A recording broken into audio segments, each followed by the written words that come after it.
friends and colleagues, honorable guardians, Assalamu alaikum wa rahmatullahi wa barakatuh. Welcome to my session. Hope all of you are well by the great mercy of Almighty Allah. Dear learners, today I will take a class for the students of class 11 and 12, also the students of class 9 and 10.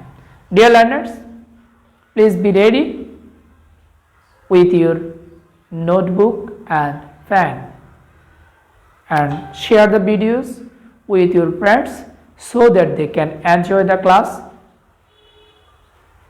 with us. Dear learners, you know our vacation is extended due to pandemic COVID-19. We are trying our best to compensate the loss of your study through the online classes.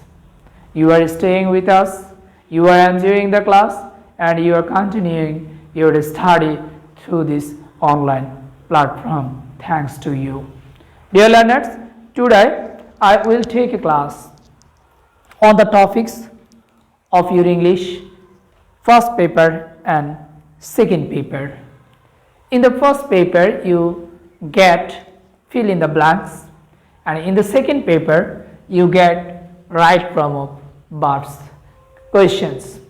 Dear learners, today I will share with you on these topics. Okay, so let's start our session. You see, I have written here two sentences. First one is Shihab is or are a meritorious students. In the second one, you see vehicles create traffic jam. Dear learners, in the first one, Shihab is the subject. In the second one, vehicles is the subject. Shihab is the singular, so verb will be the singular. Here is the correct, or is not correct, because singular subject plus singular verb. Singular subject, singular verb, plural subject, plural subject, plural verb. Okay, so dear learners, as in the first sentence, Shihab is the singular, so verb will be singular, are is the plural verb, is the singular verb. Okay, in the second one, vehicles, this is plural verb, so verb will be also plural. We know in terms of principal verb, if it takes s or es, it will be singular. যদি s বা es যুক্ত হয় কোনো principal ভার্বের সাথে, সেটা singular হয়ে যায়, আর যদি s es না থাকে তাহলে এটা প্লুরাল হয়ে যায়। সুতরাং ভেহিকলস ক্রিয়েট ট্রাফিক জ্যাম। শিক্ষার্থী বন্ধুরা, আমি আশা করি তোমরা এই নিয়মটি বুঝতে পেরেছো। Singular subject singular verb, plural subject plural verb. এবং এখানে গুরুত্বপূর্ণ কথা হচ্ছে, যদি ভার্বের সাথে s es থাকে, যেমন আমরা এখানে যে শব্দটি লিখেছি সেটার সাথে যদি ইএস হতো, ক্রিয়েটস অর ক্রিয়েট, এখানে ক্রিয়েট হচ্ছে প্লুরাল আর ক্রিয়েটস হচ্ছে সিঙ্গুলার। খেয়াল রাখতে হবে, কেমন? ক্রিয়েটস হচ্ছে সিঙ্গুলার, ক্রিয়েট হচ্ছে plural. Okay dear learners, so আমরা ভার্বের সাথে s es থাকলে সেটাকে সিঙ্গুলার মনে করব, আর সাবজেক্টের সাথে s es থাকলে সেটাকে আমরা প্লুরাল হিসেবে ধরে নেব। এখন দেখো,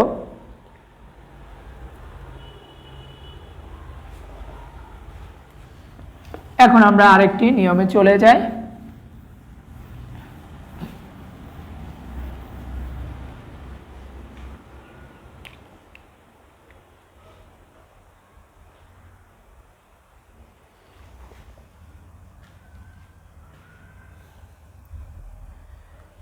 টেলিভিশন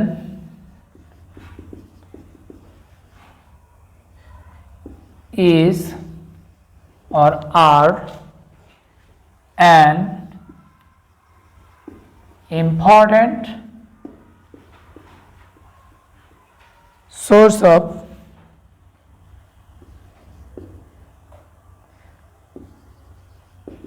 entertainment or entertain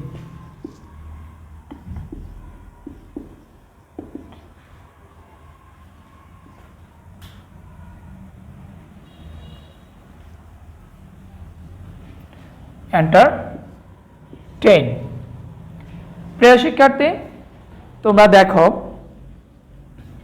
এখানে সাবজেক্ট হচ্ছে television this is singular subject so verb will be singular here are is not correct okay এখন দেখো আমাদের এখনকার শেখার বিষয়টা হচ্ছে প্রেপোজিশনের পরে অর্থাৎ প্রেপোজিশন যখন কোনো সেন্টেন্সের মধ্যে থাকবে তারপরে নাউন বসবে প্রেপোজিশনের পরে কি বসবে নাউন বসবে প্রেপোজিশনের পরে কি বসবে নাউন বসবে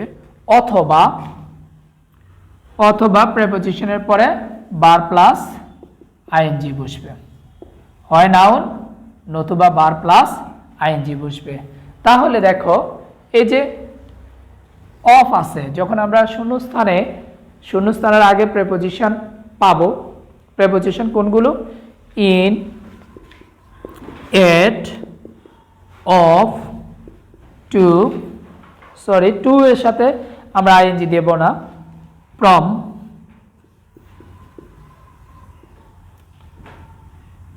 for with etc এই শব্দগুলো হচ্ছে প্রেপোজিশন আমরা জানি এই প্রেপোজিশনের পরে হয় কোনো শব্দের নাউন ফর্ম বসবে নতুবা ভার্বের সাথে আইএনজি বসবে তাহলে এন্টারটেইনের নাউন ফর্ম কি এন্টারটেইনমেন্ট তাই না এই এন্টার তাহলে আমরা এখানে সঠিক ফর্ম বসাবো কি entertainment অথবা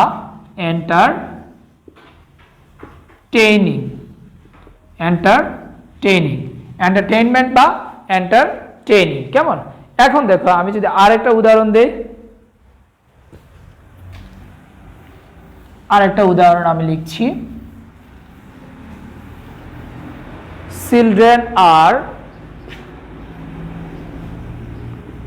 children are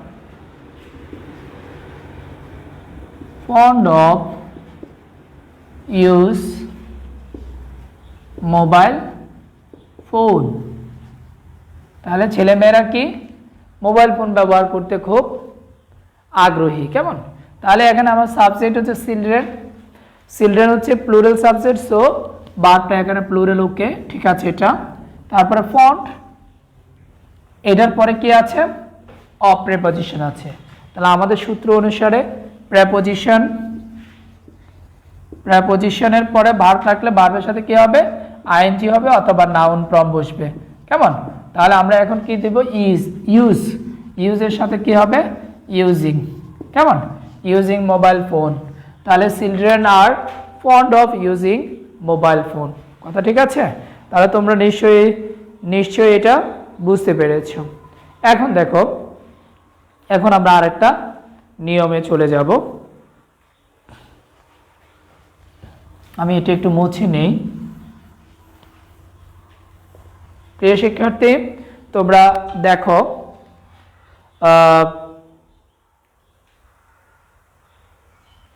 Tori went to London to getting a good job খেয়াল করো আমি এখানে সেন্টেন্সটা লিখলাম Tori went to London Tori is the subject point is the verb and to London এটা হচ্ছে আমাদের অবজেক্ট অবজেক্টের পরে প্রেপোজিশন আছে টু এর পরে আরেকটা ভার্ব আছে গেট তাহলে এই যে সেন্টেন্সটা আমি লিখলাম এই সেন্টেন্সটাতে একটা ভুল আছে সেই ভুলটা কি এই টু এর পরে আমরা ভার্বের সাথে কি দিয়েছি আইএনজি দিয়েছি বাট টু এর সাথে ভার্বের, টু এর পরে ভার্বের সাথে কখনোই আইএনজি হবে না। কি হবে? গেট, অর্থাৎ টু প্লাস ভার্বকে আমরা কি বলবো? ইনফিনিটিভ বলি। তাহলে ইনফিনিটিভের সাথে কখনো আইএনজি হয় না। তবে একটু ব্যতিক্রম আছে কিছু কিছু ক্ষেত্রে, যেমন এখানে নিয়মটা হবে এরকম, আমি একটু তোমাদেরকে ক্লিয়ার করে বলে দিচ্ছি। To plus verb one, to plus verb one, অর্থাৎ ভার্বের প্রেজেন্ট ফর্ম, বাট কিন্তু addicted to, addicted to, adverbs to,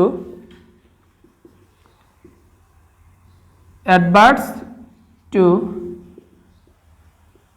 accustomed to, কেমন? with a view to, with a view to,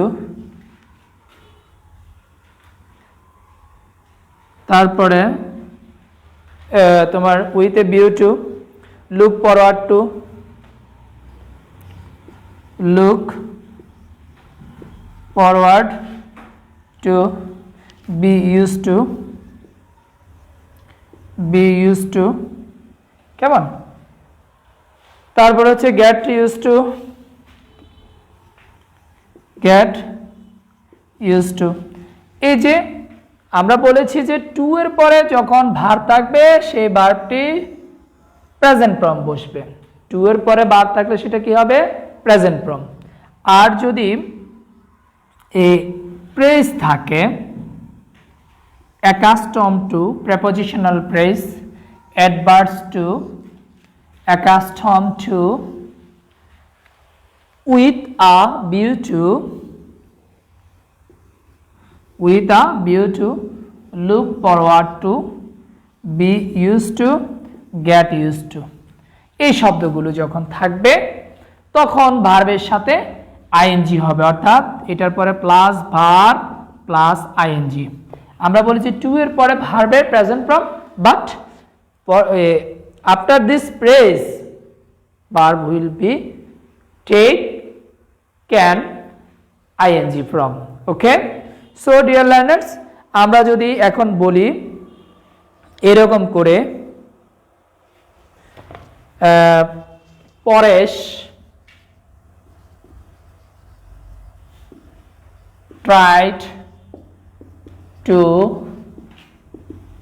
joining the meeting, এখানে একটু খেয়াল করো, পরেশ ট্রাইড, টু এর পরে ভার্বের সাথে আইএনজি না।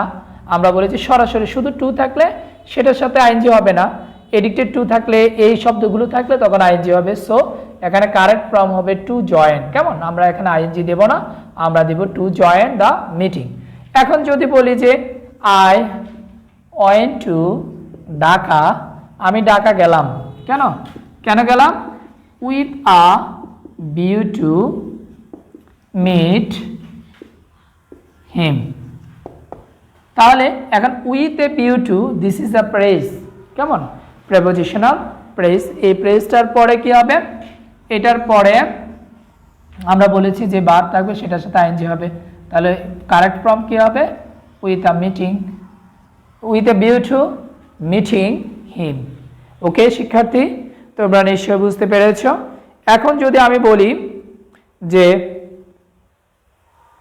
People of Bangladesh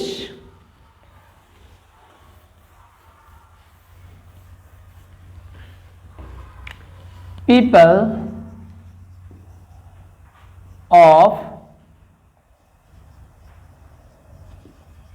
Bangladesh are used to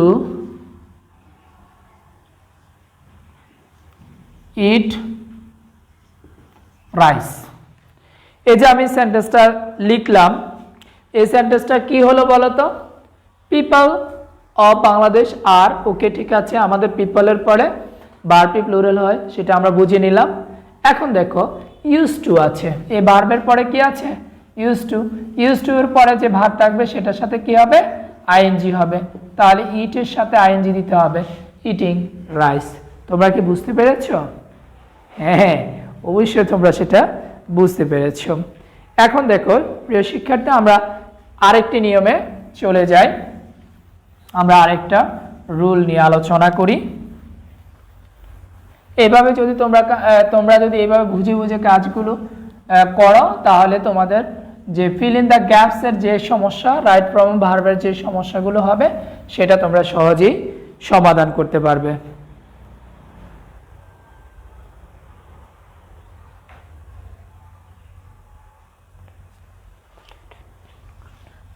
দেখো, Bangladesh is a densely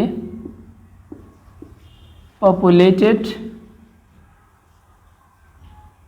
country. Bangladesh ঘনবসতিপূর্ণ একটা দেশ। এখানে একটু খেয়াল করো তো, যে আমরা ভার্বের পরে কি দিলাম, ভার্বের পরে আর্টিকেল, কেমন, আর্টিকেলের পরে হয় অ্যাডভার্ব বসবে, নতুবা অ্যাডজেক্টিভ বসবে, তারপরে নাউন হবে। এখন দেখো, আমাদেরকে খেয়াল রাখতে হবে যে একটি সেন্টেন্সের সাবজেক্ট, সাবজেক্টের ভার্বের পরে যখন আর্টিকেল থাকবে, আর্টিকেলের পরে হয় অ্যাডভার্ব বসবে, তারপরে অ্যাডজেক্টিভ, তারপরে নাউন বসবে। এই জায়গাটা আমাদেরকে মনে রাখতে হবে, কারণ আমরা যদি এর ব্যতিক্রম করি, যদি আমাদের অ্যাডভার্ব এবং অ্যাডজেক্টিভ থাকে একই সেন্টেন্সে আর্টিকেলের পরে, তখন আমরা যদি অ্যাডজেক্টিভটাকে আগে দেই, অ্যাডভার্বটাকে পরে দেই, তাহলে কিন্তু আমাদের সেন্টেন্সটা ভুল হতে পারে। ওকে, তাহলে আমরা যে সেন্টেন্সটা লিখলাম, Bangladesh is a article, okay, adverb densely, তারপরে পপুলেটেড, অ্যাডজেক্টিভ পরে আমরা নাউন দিয়েছি। এখন যদি আমি বলতাম যে Bangladesh is a country densely populated, তাহলে এই সেন্টেন্সটা আমার কারেক্ট হতো না। ঠিক আছে, এখন যদি আমি বলি Alam is a very good boy, এই সেন্টেন্সটা এইভাবে না লিখে আমি যদি বলি যে আলম ইজ গুড ভেরি বয়, তাহলে কি হয় দেখো তো, আলম ইজ গুড ভেরি বয়। তাহলে এখানে আমি কি করলাম, কি মিস্টেক করলাম, আমি এখানে আর্টিকেলের পরে অ্যাডজেক্টিভ নিয়ে আসছি, তারপরে ভার্ব দিয়েছি, ভার্বের পরে নাউন দিয়েছি। তাহলে আমাদেরকে কি করতে হবে, খেয়াল রাখতে হবে যে verb plus article, verb plus article plus adverb আগে বসবে, তারপরে অ্যাডজেক্টিভ বসবে, অ্যাডজেক্টিভের পরে নাউন বসবে। ঠিক আছে, হ্যাঁ, তোমরা নিশ্চয়ই সেটা বুঝতে পেরেছো। এখন দেখো, এখন আমরা আরেকটা নিয়মে চলে যাই। আমরা এখন রুল নাম্বার কত, 5-এ যাচ্ছি। কেমন, 5-এ যাচ্ছি, রুল নং 5। ওকে, দেখো,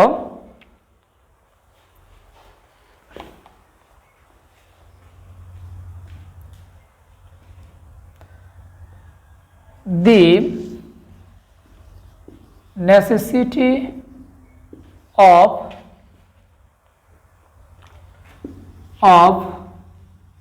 learning English is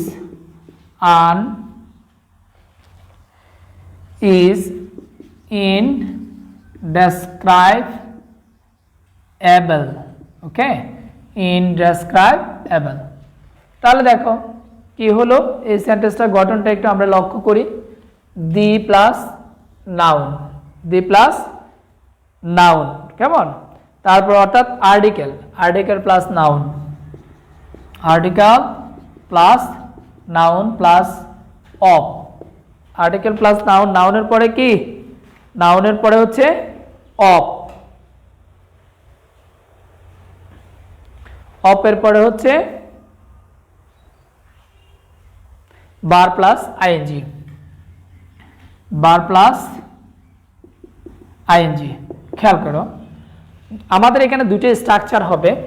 এটা যদি আমরা এইভাবে না লিখি, আর একটু ইজি করে লিখি, তাহলে A N D plus A N D plus noun, এই সাবজেক্টটা যদি এরকম হয়, কেমন, অথবা দি প্লাস নাউন, অথবা দি প্লাস নাউন,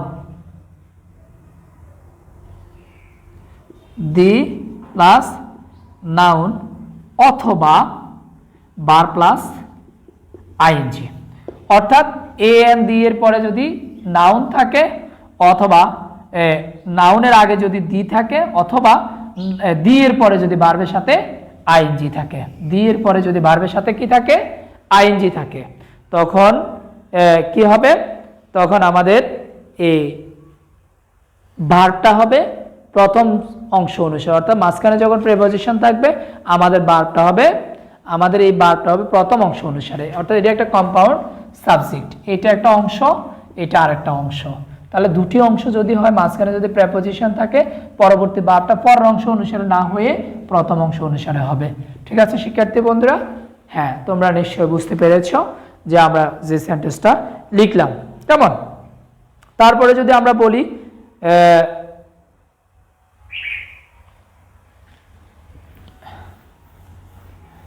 আরেকটা সেন্টেন্স যদি আমরা উদাহরণ দেই তাহলে কিভাবে দিতে পারি? দা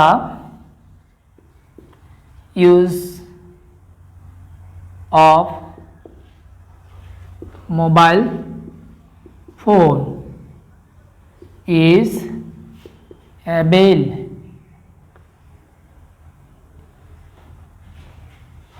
অ্যাভেলেবল। তাহলে দেখো দি এর পরে নাউন বসবে, দি এর পরে কি আর্টিকেলের পরে সবসময় নাউন বসবে, তাহলে ভার্ব হচ্ছে ইউজ হচ্ছে এখানে ভার্ব, তাহলে ভার্বের নাউন ফর্ম, এই ইউজ ভার্বের কি নাউন ফর্ম আছে?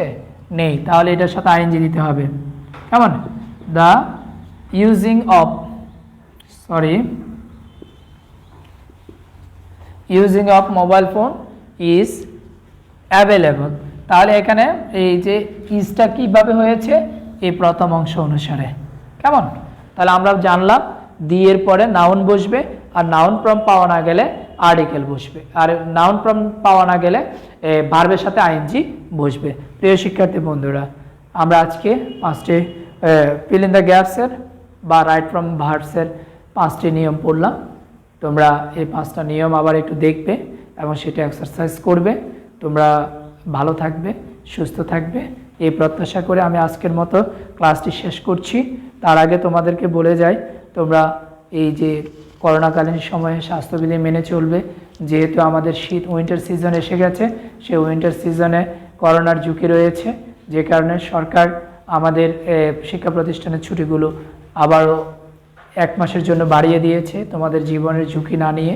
সুতরাং তোমরা স্বাস্থ্যবিধি মেনে চলবে, নিরাপদে থাকবে, শীতকালে একটু স্বাস্থ্যবিধি বেশি বেশি মানবে, কোনো ধরনের এডিক্টেড জিনিসের প্রতি বা আসক্তির প্রতি তোমরা নিজেদেরকে জড়িত করবে না এবং হতাশ হবে না।